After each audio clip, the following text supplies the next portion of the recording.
Well, my feeling is that there were too many innovations involved in this aircraft, and not very effective ones. In fact, one might say there were minuses rather than pluses.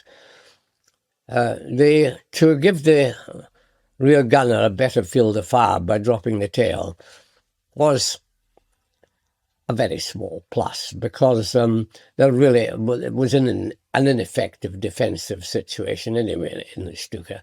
Very small caliber guns with one gunner in the back.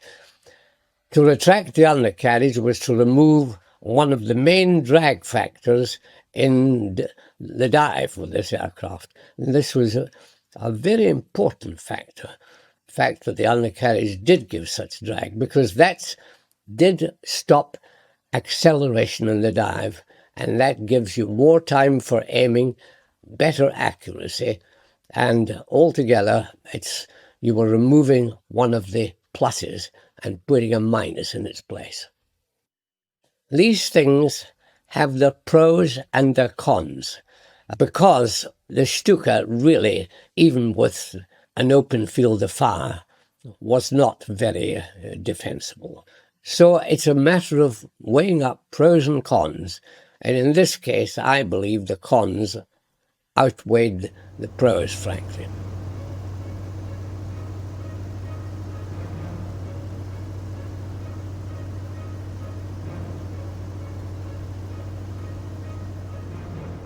The Stuka, a name that brought dread and fear to hundreds of thousands as it ushered in the Second World War. With Siren shrieking, it dived to deliver death and destruction, quickly becoming a potent symbol of blitzkrieg.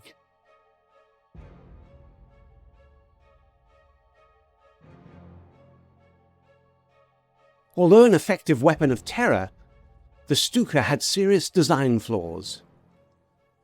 The Ju-87 Stuka had its origins in an earlier design by the Junkers Company. The model K-47 was built in 1927 as a civilian aircraft at a time when Germany was prohibited from making military planes. Later, it was converted to a rugged two-seat fighter, with a rear gunner able to fire between its twin rudders. Over time, the K-47 developed into a prototype dive bomber. From these tests, the concept for the Stuka was to emerge. However, the Stuka was not Germany's first dive bomber. When the Nazis came to power in 1933, they quickly rearmed the Luftwaffe by transforming the Heinkel 50 and the Henschel 123 into dive bombers. The modifications to the 123 proved to be much more than just a short-term fix. This formidable biplane provided effective close support and dive bombing service across Europe until 1944. The very first Stuka produced was made in secret at the Junkers factory in Sweden. But the Stuka's introduction to service was held up by problems in development. Hermann Pohlmann, Stuka's designer, had also worked on the K-47, and he chose to adopt much of the earlier aircraft's layout, including its twin-rudder tailplane. But the Ju-87's weight and diving requirements were much greater than the K-47. On the 24th of January 1936, the prototype Stuka crashed in a dive when the entire tailplane simply broke off. The crash killed the test pilot and his engineer. The accident left Pohlmann with little choice but to modify the tail. Accurate bombing required diving vertically. The twin fins and rudders were simply too weak to withstand the strong forces during a dive. Pohlmann's solution was to change to a stronger single rudder. But this created another problem. The vertical stabilizer greatly reduced the rear gunner's field of fire. The Junkers 87 double-fin layout had failed, and the tail had already gone through one major transition, which in many ways was a step backwards, at least as far as the plane's defense was concerned. Other ideas like a rudder that could slide clear in flight were tested. This at least would have left the rear gunner with an unrestricted field of fire. The final solution came when an innovative rotating rudder was developed. However, this also meant major modifications to the fuselage. The Stuka's shortcomings forced Junkers to go back to the drawing board. This time, they proposed a totally new Super Stuka with an advanced fire control system using an optical gun sight and cannons that would keep any fighter at bay. However, all this innovation would require a complete retooling of the factory and disruption of the existing production line. There were other considerations too. By the end of 1941, the Luftwaffe had a much stronger day fighter than the Bf-109. The new fighter was the Focke-Wulf 190. The 190 was also strong enough to accurately deliver a bomb, at least in a moderate dive. Since the new fighter now shared dive bombing duties, the Stuka had to soldier on in its original form. However, it was also given a new role where it was to excel.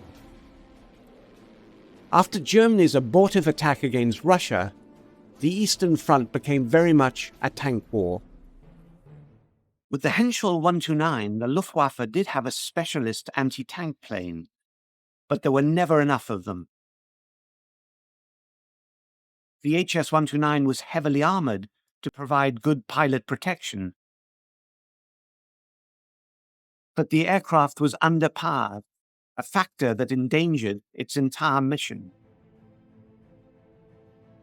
Stuka's support for the anti-tank role was timely. So the Junkers Ju-87 was pressed into service and became a very effective tank buster. Other jobs included transport missions where the venerable Stuka performed the duty of a communications vehicle, taking staff and supplies to the front line.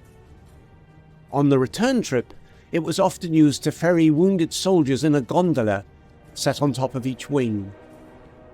In the bitter cold of a winter on the Russian front, these converted dive bombers must have been a welcome sight, although their story is little known. Equally unknown is the role that Stukas would have played had Hitler's only aircraft carrier, the Zeppelin, ever put to sea. Experienced Luftwaffe pilots had warned that if Stukas were attacked and forced to ditch in the sea, there would be serious problems. As their fixed undercarriage hit the water, the plane was likely to cartwheel. Junkers' solution was to use explosive bolts to jettison the landing gear, permitting a much safer ditching on water. The Stuka didn't just stay in service until the war ended, it also stayed in production. Over 6,500 were built before the last one was pushed off the production line, probably cobbled together from damaged or spare parts. Despite the large numbers produced, only a handful of Ju-87s have been found. But the terror they created still remains seared in the minds of survivors. When he's diving straight at you, you can see the pilot, and you are pretty sure that therefore he can see you as well. You see, and you think, oh my God, he finished me off. When he was diving at you, you had a feeling he's bound to get you. You know, until even in the First World War, people, shall we say, fighter pilots used to attack and fire machine guns at people and so on. This you can hide. You can hide behind a wall, you can hide behind a ditch, you can hide behind a tree. You can't hide from a bomb, because bomb will destroy the wall. And it's really and truly frightening.